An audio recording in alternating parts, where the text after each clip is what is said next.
Now, having been told that we wouldn't be able to have children and trying for 5 years and really just being told that that wasn't going to be in our future, just getting pregnant and having her was a blessing, a miracle, a joy, and that's what she has continued to be.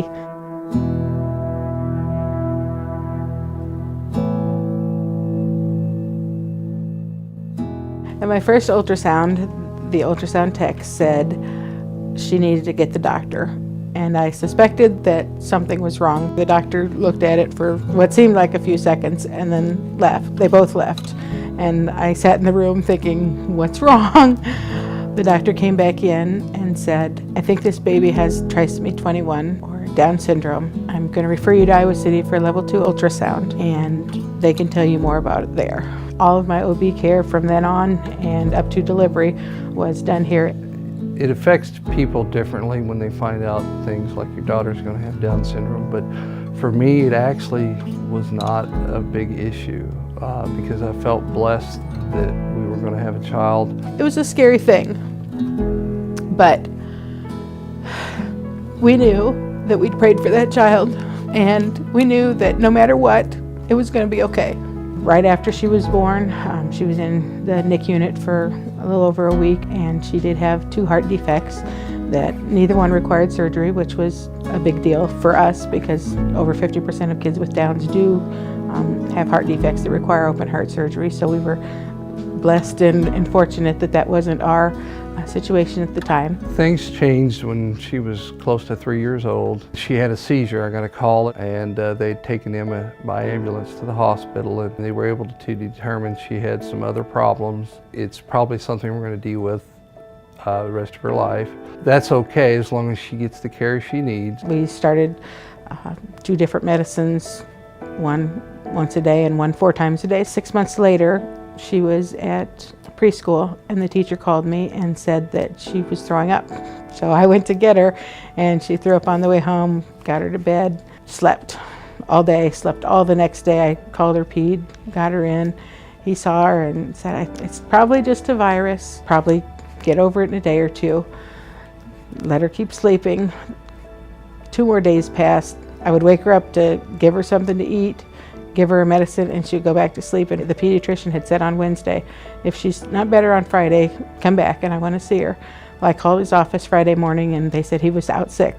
So my husband said, don't mess around, just take her to Iowa City. So we headed to the ER, and she was admitted right to the intensive care unit. And I was alone with her, and the doctor said, if you have family that needs to see her, you better call them now.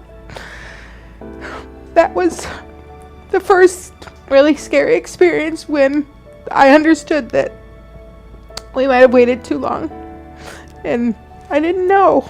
They diagnosed her with Addison's disease, which is another endocrine disorder, failure of the adrenal gland. But we adjusted.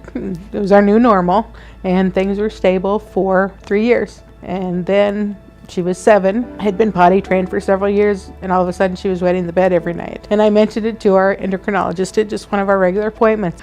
So we saw nephrology the next month, and they diagnosed her then with stage 3 kidney disease. Kidney disease doesn't typically go with Down syndrome, but it was where we were. They wanted Emma to drink 3 liters of water a day. She couldn't handle that. So we had a G-tube placed that keeps her kidneys happy. About 8 hours a day she's plugged into the pump. She wears it on a backpack, and she just goes about life. It doesn't slow her down, doesn't stop her. I can't imagine not having all of the specialists, all the specialty areas in one place and trying to have any sort of life. These are the people who know my kid and care about my kid, and it's not just because it's their paycheck. The doctors walk into the room and it's hugs all around with Emma and the doctor and me and the doctor, and that's the relationship we have. It's not just you take care of my kid, it's you care for my kid, and there's a difference. I love being in a place where I know if I have a question, the doctor's going to listen and answer my question honestly. They view me as part of the team, not the player on the sidelines. That's important to me. I don't want to feel like I'm handing my child over to them. I want to feel like I'm working with them. And that is how I feel here. And we have been other places where I haven't felt that way. If we have to be anywhere because my kid needs help, I'm glad that we're here. It's our safe place when things get challenging.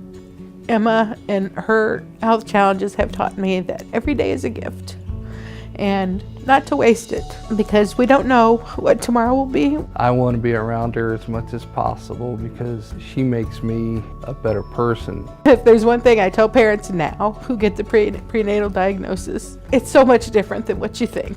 All you hear are the negatives and they'll never do this, they'll never do this, they'll never do this. And I'm not gonna lie, it has been work and everything has been delayed.